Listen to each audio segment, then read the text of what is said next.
first time I saw you at Orlando Salsa Congress in 22, and that's when I was just getting started with salsa. So Nice.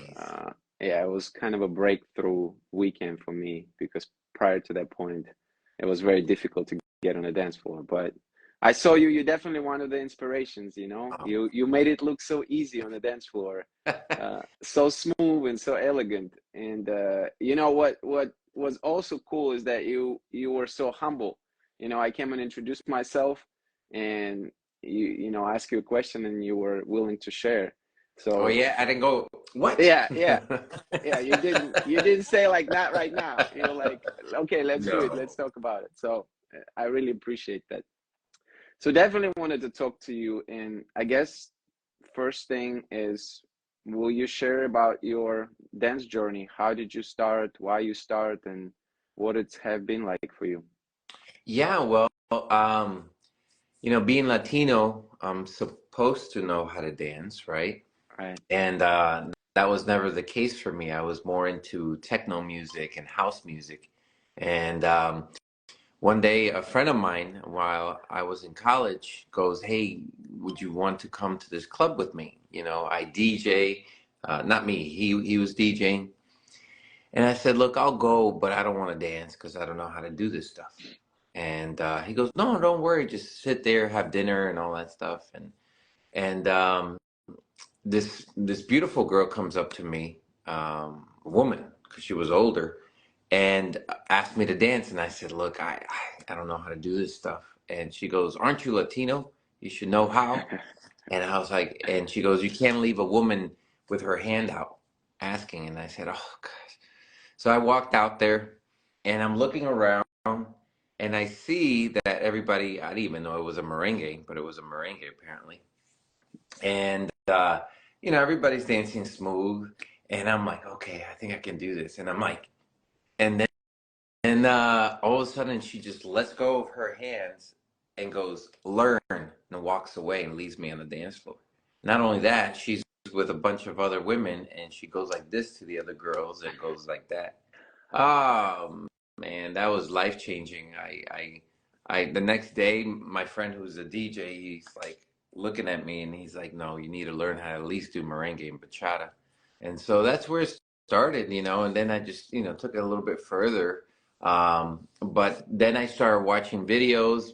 I mean, we're talking about 1997, 96, yeah, something like that. And it was VHS.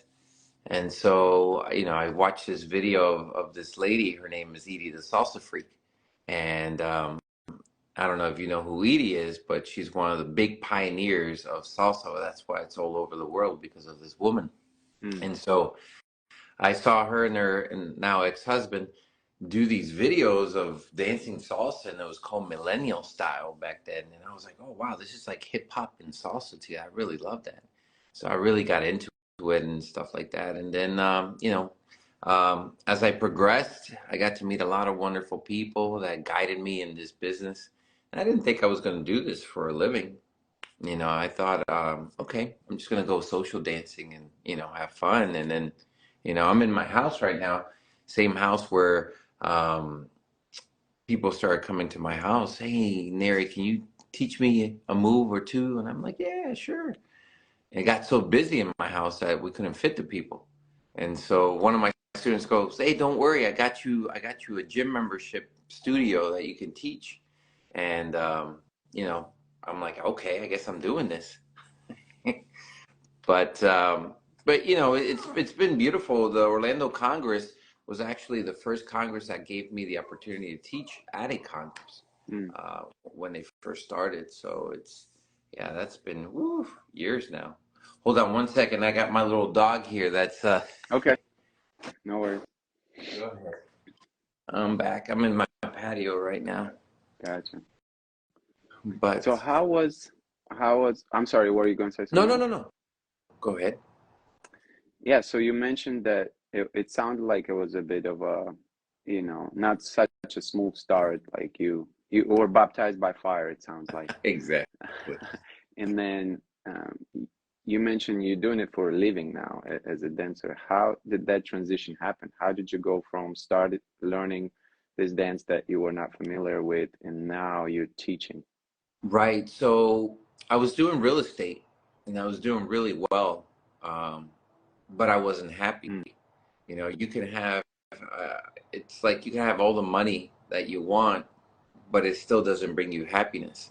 And when the market crashed in 2008, you know, people, it was bad here in Florida. And so um, the guy, the owner of the company goes, look, Nery, I gotta let you go. I can't have you here anymore because there's nothing to sell.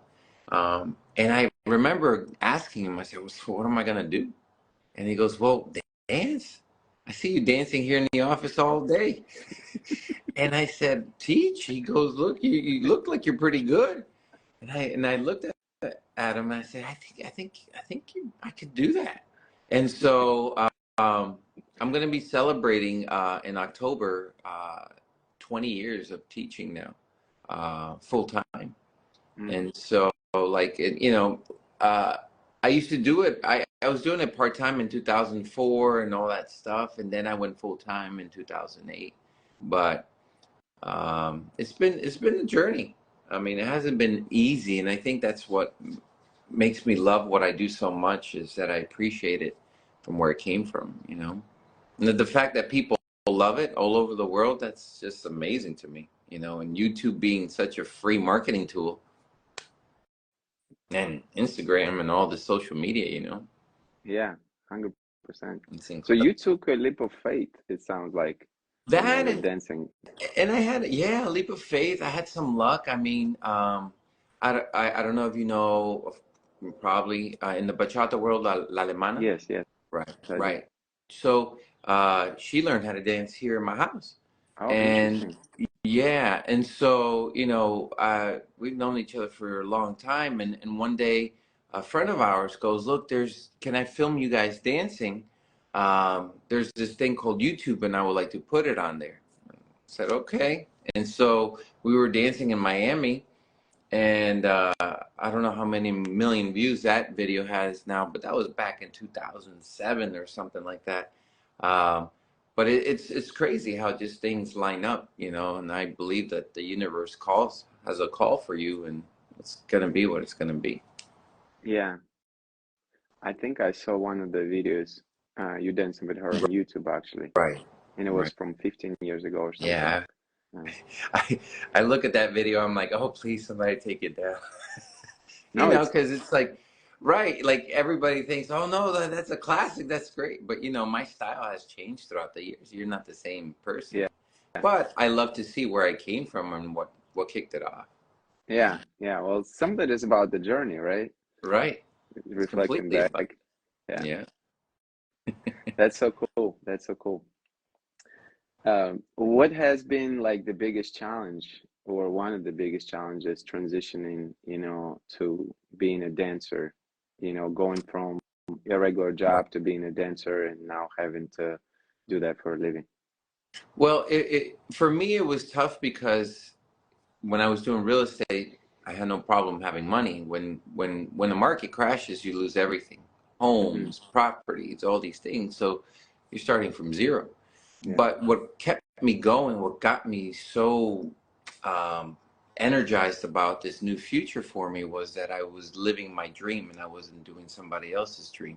right. And that's the most beautiful thing that you can uh, really have in this world for yourself is that when you do something out of love for yourself, and um, and it's true when you build something for yourself, right? It's um, people can tear it down. People can tell you, oh, I had people tell me, you can't make a living being a dancer. What are you talking? You know, my own family. Hmm. Uh, and now they travel to go see me wherever I'm at, you know. And so it's interesting. And when you show people the passion that you have and what you build on it, then they see it and they believe in it. And Hmm. so they continue following and then they tell other people about what you're doing. And Hmm. so yes, it's tough, but the reward is even greater, you know. especially with all the work that you put in.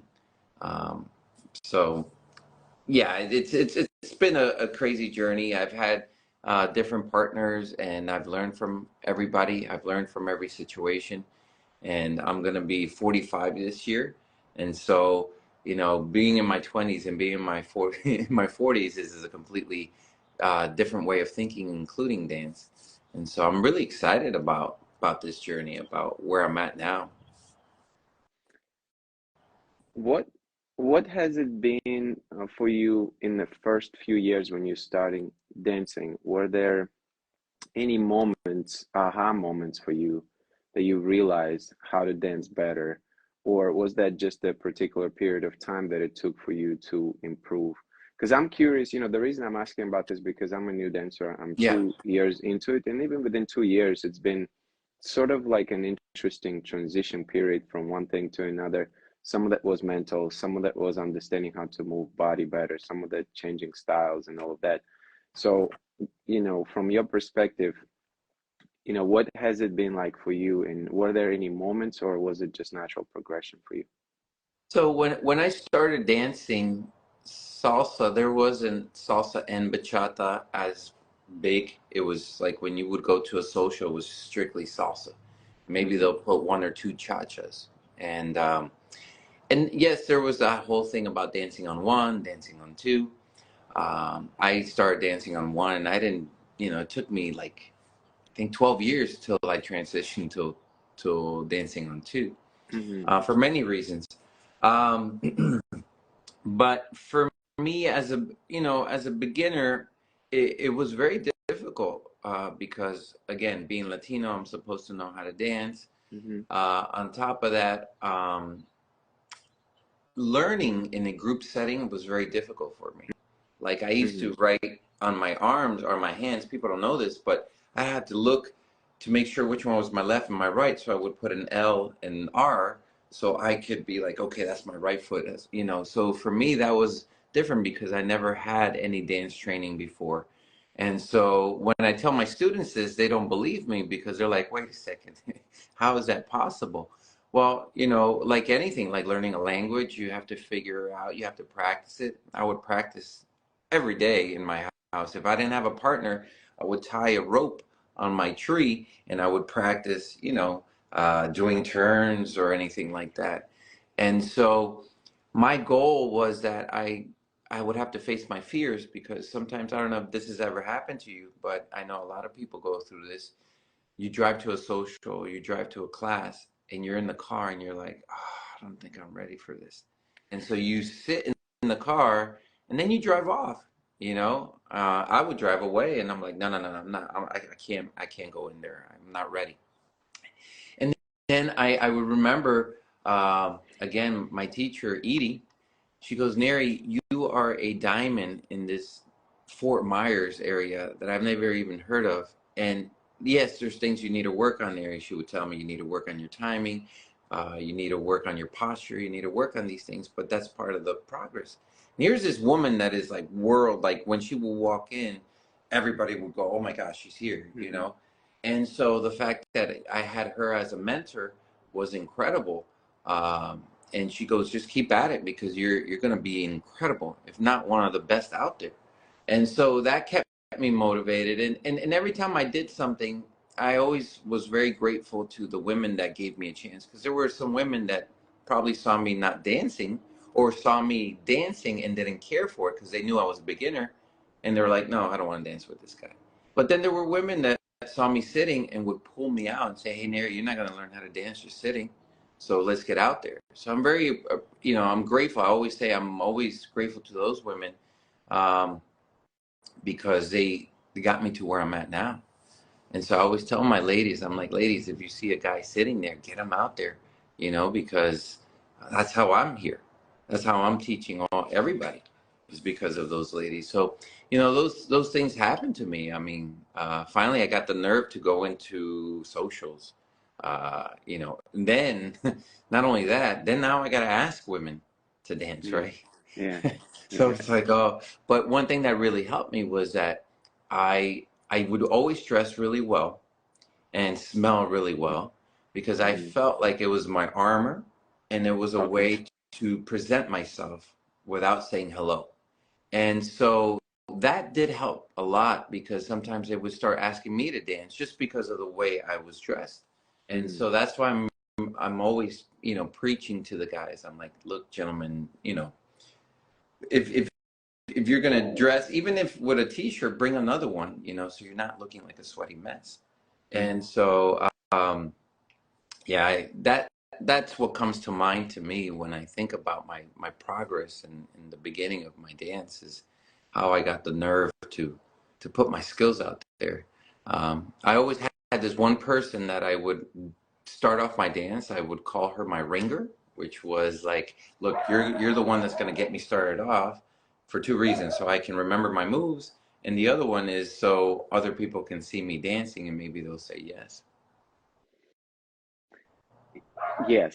So completely resonate with what you're saying. And I did not sit in a car. I actually came to socials, sat at the socials, and then just left. At least There were a number you of times.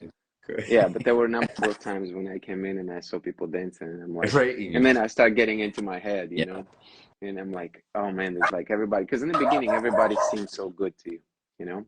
It does not matter even who that is. Like you just see somebody dancing, like, oh my gosh, Right. I definitely can't do No, that.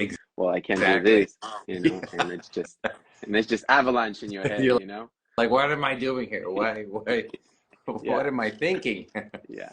You know, it's funny because we think as leads, we think that all these crazy moves is at first is what women want. You know, you're Hmm. like, oh, you know, but again, I always bring up this teacher of mine, Edie. She said, Nery, don't think of me as a Ferrari and that you're going to drive me all over the place. Right. Think of me as a classic Rolls Royce and show me off, but with such elegance and smoothness. And that stuck with me. Ever since then, when she said that, I said, okay. I mean, you should know you've danced with all the men in the world. Uh, so I'm gonna believe what you're saying, and she was right. She was completely right. So it sounds like you took that advice to heart because you're known for your elegance and style and smoothness. And so, did you internalize this advice and you kind of decide how to approach your style? Yeah. So my inspiration as dancers were salsa people, yes, but I also loved people. I don't know if you ever heard of Gene Kelly or Fred Astaire. Hmm. These are American uh, movie actors and dancers and singers, you know, and I would watch all their movies. And I just loved how they moved on the dance floor. I was like, wow, like they look like they're just gliding. And I said to myself, I said, I would love to be the Fred Astaire of salsa Mm. or the Gene Kelly of salsa. And so that always stuck with me. And these men always dress really well too. And they just, hold on, my water fountains just went on. Alexa, turn off water fountain.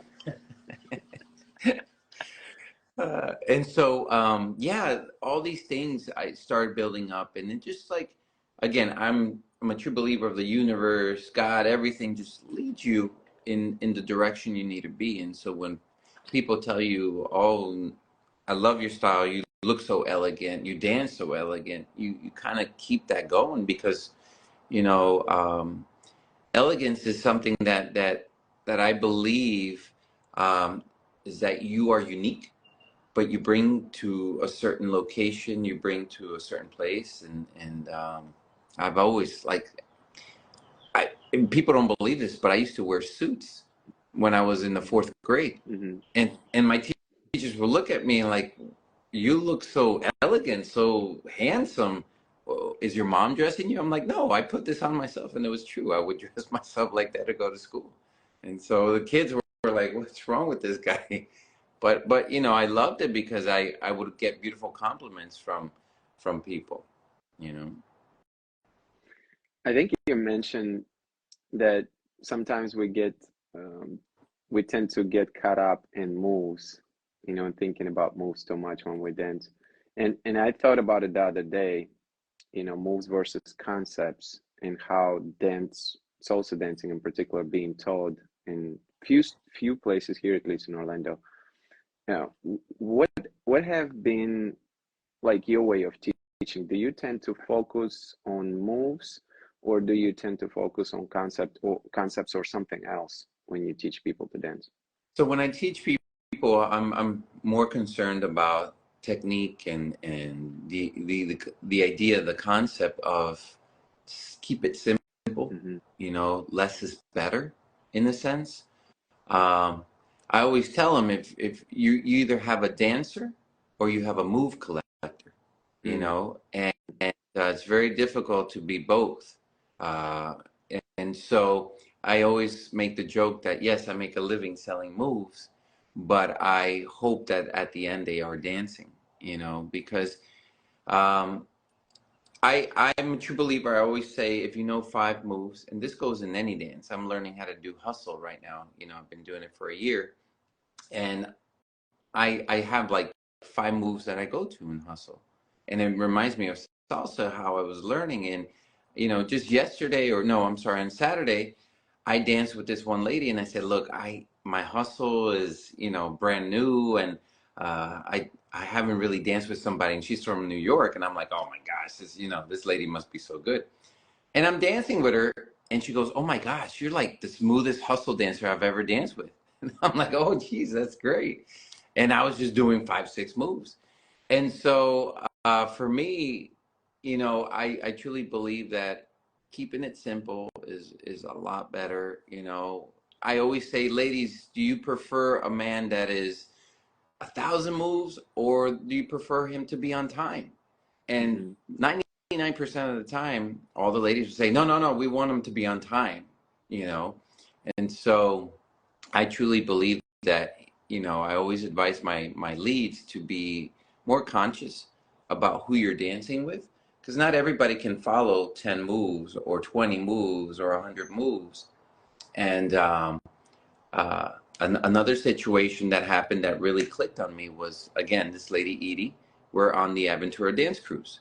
And she's Mm-hmm. on that cruise. And I don't know if you know who Terry is from France, I right? do. I do. He's a good friend of mine. And I see Terry dancing. I see this line of women just going for Terry.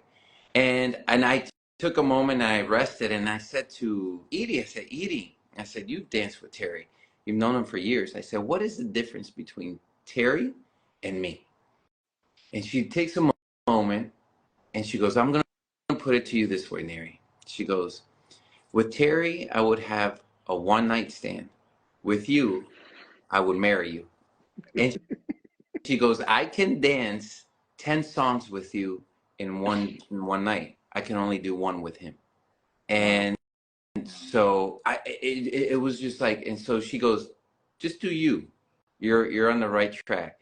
And I said, okay, okay, great. And I mean, that made, she perfectly put it in my ear. And I was like, wow, okay, I'm gonna, I'm gonna not worry. Cause at that point I was like, man, Terry's got all these great moves and he's so musical. And, my brain just for a second started going, wait, should I go in this journey? And then all of a sudden nope, stay where you're at. It's beautiful what you're doing, And so, yeah. I truly believe keep it simple. That's pretty good feedback right there. Oh, it was this game changer. It's one of those turning points. And I'm telling you, I keep bringing Edie up because she's my mentor. And you have people like that, hopefully, in your life, maybe not in dance, but in other things that will tell you how things should be. And I call her my big sister. And, she always put things in perspective for me that I was like, okay, you've danced with all these guys, you know what you're talking about. So I'm going to listen to you. And yeah, it's been great advice for years. You mentioned dancing on one dance versus dancing on two, and you said Correct. that yeah, you've been dancing on one for a while before you started dancing on two, right? Correct. And now do you prefer on two? No, I mean, I honestly, I just love the fact that I can dance either one with Mm-hmm. no problem. And I'm a true believer you can express the music however you want. Mm-hmm. You can dance on three and feel it Mm-hmm. differently. Um, the fact that I can dance salsa, I'm just grateful about that. Right. Now, I get criticized a lot. I don't know if it's a lot, but I put my videos out there, and that's okay. you're gonna get people that are not happy with what you do. Mm-hmm. And you know, there's people in different countries that are like, what this guy's doing is not salsa. This is terrible. He's ruining salsa, and he has no idea what salsa is. And so I always like to explain to people that salsa has as many different styles. You know, I've traveled the world, and Israel has their own style of salsa. Mm. You know, Korea has their own style. You know, so it's just beautiful to see all different styles. You go to Colombia, you know, in just in cities, you have different styles of salsa. Right. So, you know, I always hope that, you know, people that see these things, that they're not so close-minded and see that it's not just one certain way. So back then, dancing on one and on two was a big deal. You know, it's like, oh, you know, you should be dancing on two. If you're a better dancer, you dance on two. Mm-hmm. Well, I truly believe if you're a good or talented dancer, you know, you can enjoy both, you know. But what is it? Does it matter if you dance on one or two, but you're a rough lead? You know, Mm-hmm. no woman's gonna want to dance with you if you're rough. So there has to be a balance of technique, timing, all these things. You know, musicality. Like again, my dear friend Terry, if you've seen his videos, Uh, he's a musical genius. yeah, and I wonder about this too, you know, because I hope one day I'll get a chance to ask him how he does it, because with him, I'm wondering if he memorizes every song and every beat of the drum, or if he understands something about musical structure that many other people don't understand, because he can hit a lot of things, micro things within the Right. song with Micro. with a great precision. And so that makes me, from what I can like kind of imagine, it's either like he's memorizing or he knows something about structure of the song. Right. I don't know what else, Well, you I know, can that tell could be. you that it has to do a bit of both. Okay. You know, a lot with structure of music. I teach something called the Power of Four, which Mm-hmm. is pretty interesting how my students can see how the music progresses and where you know it's going to hit a break or something like that. And you know, Terry is also uh, he plays an instrument. You know, he knows how to play music. So Mm-hmm. that's you know, I don't know if you know who Oliver Pineda is from Yeah. Australia, Yeah. but you know, Oliver, you know, when I had him here in Florida, one of them, every time we got in the car, this guy is playing on my dashboard, Right. or he's playing on his, you Right. know. So he goes, Nery, I could never be the world champion that I am if it wasn't for me being a professional percussionist. I Mm-hmm. know music, so I know how to hit Right. everything. I'm like, oh wow, you know, Yeah. man, you got that's right. You know, if you're a musician at that level Yeah. and you can dance and understand technique and dance, whew, you're gonna be incredible. Yeah. You know, so Yeah. I had a pleasure of interviewing Frankie Martinez at Chicago Salsa Congress in February, and he said, and I quote, "You're a musician, and your body is your instrument." that's right. And you know, that was also really amazing thing to hear, because, and you just confirmed it pretty much. It's having deeper understanding of music and really going deeper into that and learning it, right? And then you Right. start maybe uncovering different levels associated with music, right? So real quick, I'm looking at the comments, and somebody says, "Please explain the rule of four." Uh, well, I'm actually kicking off next month. I'm doing an online workshop talking about this stuff. So I will just be in the lookout for my workshop that's coming online. And where people can find it, will it be on your website? I'll promote it here on Instagram. I'll put it on my website. I haven't done one like this in since COVID. Mm. So a lot of people have been asking me, you know, hey, Nery, when are you going to pop up online and do some workshops for the people all over the world? And I'm like, yeah, let me do that. So I've been prepping for that. So that's going to be happening in the end of April. So I'll promote that on Instagram and all the social medias. Very fun. And then as far as you said in October you'll be celebrating 20 years of teaching, right? Yes. And will you have some sort of social or get together for that? I will. October 5th, here in Fort Myers, we're going to be celebrating 20 years of this beautiful journey, and you know, bringing some wonderful people, including Edie, who is this woman I've been talking about. Yeah. She's been there for my 10 year, and so now she's gonna, you know, I called her up. She was the first one, and I said, hey, I need you to be here for the 20, and she's like, no problem. And so yeah, she teaches in Colorado, and she has a great school, and so that'll be exciting. And I'll be bringing other instructors. People that have fulfilled me throughout these 20 years. There's so many instructors I've had in my life that, Mm-hmm. you know, that have guided me, and so I'll be bringing some of them in for this event. So I'll be promoting that as well, uh, starting in Yeah, April. that sounds very exciting. Do you think you'll have some workshops that day Oh as yeah, well? yeah, for sure. Yeah, Very um, cool. yeah, it'll be a whole weekend event. Hmm. That's awesome. That's Yeah, awesome. I need to mark it off on my yeah, calendar. yes, October 5th.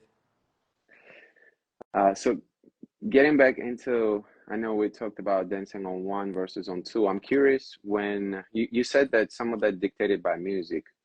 And so when you hear a song and when you ask somebody to dance, do you start dancing and just let them follow, or do you ever ask them how they prefer on one or on two, or what's that I process looks like? I always I'm old school, so I'll always ask, right? I'll ask the lady, or because I also dance with men, so I'll ask whoever I'm Hmm. dancing with, um, what do you prefer? You know, and it's so loud, so you do the whole. Uh, and a Right. lot of the times now, I'm getting, no, you choose, right? They make me choose whatever you Mm. feel. Okay, great. But back then, it was so divided years ago that only a lot of people could only dance on one, and just a certain amount of people could, you know, dance on two. But now I'm seeing that there's more of a mix. You know, I would never make a lady who's never danced on two dance on two. I want her to enjoy the dance, so I want her to enjoy the song. And so if she tells me one, and it's sad because now, you know, when people say one, they almost feel like embarrassed. You know, the lady might go, oh, I only dance on one. I'm like, Hmm. great, I love one. Let's do it, you know. Uh, you should never feel embarrassed because you don't know how to dance another's, you know. To me, it's more like you got to let your journey take you there. I had so many people pressure me to dance on two back then, and I was like, no, I'm not ready. And one of the main reasons, I'll tell you why back then I didn't want to dance on two, it wasn't because of the music or anything like that. It was because of the people. Mm. I remember going to a club in New York, and at that time I just danced on one. And I'm looking at everybody, I'm like, oh my gosh, they're dancing on a different beat here. And I Hmm. asked this young lady, I said, do you mind? I dance on one LA style. Do you mind dancing with me? And she goes, I've never danced that before, but I'll give it a try. And so we're dancing. And this lady is just standing, sitting. I remember she's sitting watching us, and she goes right to us in the middle of the dance floor. And she goes, what are you doing?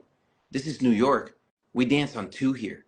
And I looked at her and I said, look, yeah, it was like, I said, it got me off guard. I was like, oh my gosh. I said, look, I'm visiting, but I'm not dancing with you. I've asked her to dance. And Mm. she said it was okay. And I looked at the girl. I said, it's still okay, right? And she goes, yeah, it's okay. So, you know, that kind of interaction was kind of weird. I was like, why are they doing that? Yeah. You know, and um, so, but then I started really loving the idea of when it was explained to me properly of why people dance on two, and why you know, the tumbao beat, and you know, wawanko and all these things, you know, because I used to dance casino. Hmm. So I said, okay, if I learn casino and I learn LA style, why can I not dance on two?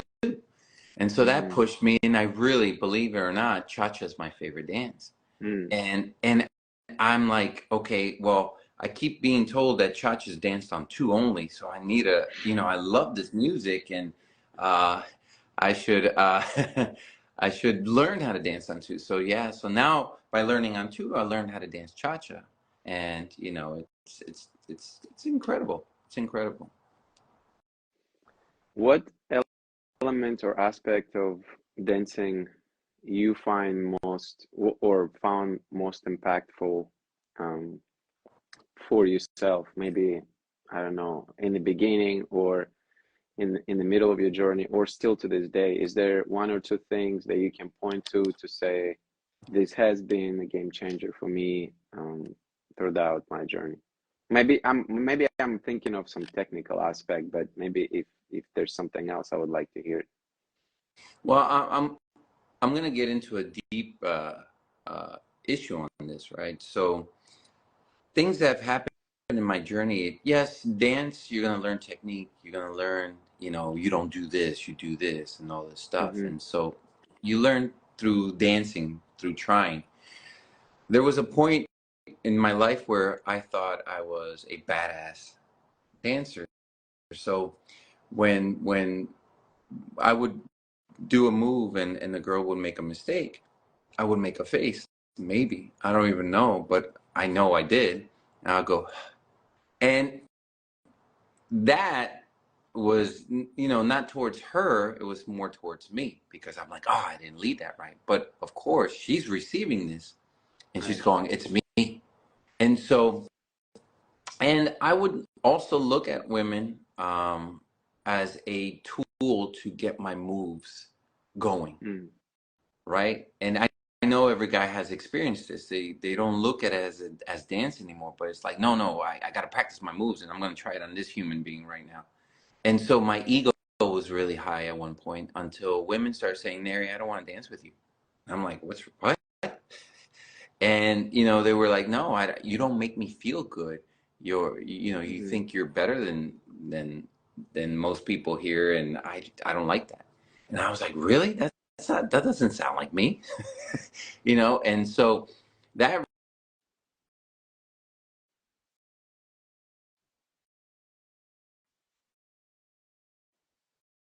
look at my dance and just be like, wait, Nery, this is what's going on here. Um, and that was one part of my journey that I was like, okay, let's reevaluate. What are you doing here? Are you using people for moves, or are you really dancing for yourself, or are you dancing to connect with somebody? And Mm-hmm. then my journey, I've been vegan. I'm going to be vegan 9 years now in May. Really opened me up and really created a conscious mind of a way of thinking. And so when that happened, I stopped looking at people as moves that I can use on, and rather started thinking if this person had a beautiful day or not, and how can I change that for them. And so that was a huge shift. And so when I started asking ladies to dance, it wasn't about, what moves am I going to do on you? It was more about, hey, how are you feeling today? I'm so glad you made it out here. I can't wait, to get this dance going. Um, and so I love that because that's what's made me stay in dance even longer, is that now I'm looking for a deeper connection, rather than just moves. And Mm-hmm. and I love that because I get to connect with the whole world through dance now in a different way. The challenge, the way I see it, and thank you for sharing it, by the way. Yeah. The challenge, the way that I see it, is that many studios teach moves, they teach patterns. And I think, and I'm going to speak for myself, but I believe from communicating with other men, many would feel similarly, Hmm. is that when we get on a dance floor, we feel like in order to solidify what we're doing, and to get this feedback loop to ourselves, we need to do moves. We need to be able to execute moves because that's what we taught in Right. class. So, in other words, we teach, and how do we know we succeed? If we do it right, we succeeded, right? That's at least was my mindset as well going into it. And so the then challenge is that the emphasis in a lot of studios not made on connection. In fact, it seems that connection is more of an afterthought because it's being mentioned in the process, but it's not being an emphasis. So it doesn't seem to me that connection is being number one priority that you know um, studios leading with. So how to connect with someone first, how to look in somebody's eyes, how to make that nonverbal communication work, right? And so, and I think that it appears, I don't know if you would agree, but it appears to be part of a challenge is because moves is sort of being the king, right? Right. Like that's what we're doing. We're doing moves. So I'm wondering from your perspective, how do you think, especially new leads or intermediate leads that haven't been dancing and did not have that same realization that you had, how we can overcome that hurdle, given that we're being told moves to begin with? You know, with social media now, right? Back then, when I'm dating myself, I'm learning with VHS, right? Um, and schools, yes, they not all schools, but I believe most schools, yes, are teaching patterns, Hmm. and sometimes we disregard the follow, and I think it's just more about the moves, moves, moves. Um, and people always say, Nery, you talk about how you just want to keep it simple, but when I see you dancing, you pull out all these crazy moves and all these things. And I said, well, yeah, I've been dancing for a long time. I've been putting a lot of hours, hundreds Hmm. and I don't know, thousands of hours on the dance floor all these years. And I've learned that even though I have all these moves, right? That I learned to choose them. It's like I know a lot of words in English, but it doesn't mean that I'm going to put them all in one conversation. Correct. You know, I understand that in language, you choose a topic and you use your words correctly to talk about that topic, and that's what I try to tell my students is that you look at somebody and you're not just going to talk about I don't know. World history if they've never even studied it and they don't care Right. about that. And Right. so that's my way of saying connect, find out who this person is by starting off, hey, how are you? My Hmm. hey, how are you is a crossbody lead. That's Right. 85% of the dance. And if that person can follow and be okay with a crossbody lead, then I'll do a reverse crossbody lead, and then I'll build up from that and create the conversation. But I'm not just going to go, hey, how you doing? What's going on? And that's what I see a lot in salsa and bachata. It's like I learned this new body weight. Let's do it 100 times, but I don't know if she has neck issues. You know, Right. Right. and so you have to create that type of connection. I also like to look at people when I go into a social dance floor. I always like to see around what's going on, who's doing what, who's dancing what, because immediately I can now tell, hey, I got to dance for 5 hours straight sometimes, Hmm. so I got to keep things. I'm not. Those videos that you see me out there, it's not me doing it for 5 hours straight. Right. It's just like that one moment that it's like okay, but the rest I'm just gonna be like, hey. And so that's always been my advice is like don't try to pile all these things in one dance. Feel out the person, see if they can. I never dip people unless I know that person, because you Mm. never know that that person has some sort of injury, Right. right? Right. Or vertigo. If you've never suffered with vertigo, you can really get sick. And so Hmm. you got to be conscious about these things. But again, this is my journey. I didn't think about that, 15 years ago. I was more about Yeah. the moves. As a beginner, I was like, I gotta have more moves, because if I don't, I'm not gonna be good. You know. Yeah. Yeah. No, it resonates. It definitely resonates. It almost seems as if, taking these moves should be just a foundational stage, and that should be something that benefits us to become better dancers. But learning connection is kind of like separate, its own thing. It is. I mean, it is and it's not, right? Because uh, you can connect with people immediately if you have the honor of seeing. You can see who's drunk, who's not drunk, Right. who Right. who's having a good day, by the way, who's sitting down there, who's a lady that's been sitting there for an hour, nobody's asked her to dance. Hmm. Those are the things that people need to practice, is the social connection. But again, that for me has been my journey. It's like, where am I taking dance now? Long time ago, I used to have these little hearts that were green, and they were made out of stone, and then I would carry them in my pocket. So I think of this pocket full of these stones, and every time that I finished a dance, I would give one to a lady, and say, thank you so much. I want you to have this because this was the moment that we connected. We continued our dance journey, and it was really nice. And I know people still have them, like, oh, look, Nery, this was back in 2007 over at, so-and-so Congress. I'm like, great, And so then I started thinking, I can't be carrying these all over. I'm dancing, spinning. One time I spun, all these things went all over the floor. So I remember me explaining this to my Buddhist monk that I would go to, and she's like, Nery, you don't have to give them stones. You're already giving them yourself. And I was like, oh. And I said, and they're like, that's going to stay with them even longer than the stone. You're going to give a part of you, and that part of you is going to stay with them. And that happens to all of us. It doesn't matter who you meet. Maybe somebody you help on the street or something. So that's where my journey's been. It's like, you don't have to physically give them something. You energetically already given them a lot.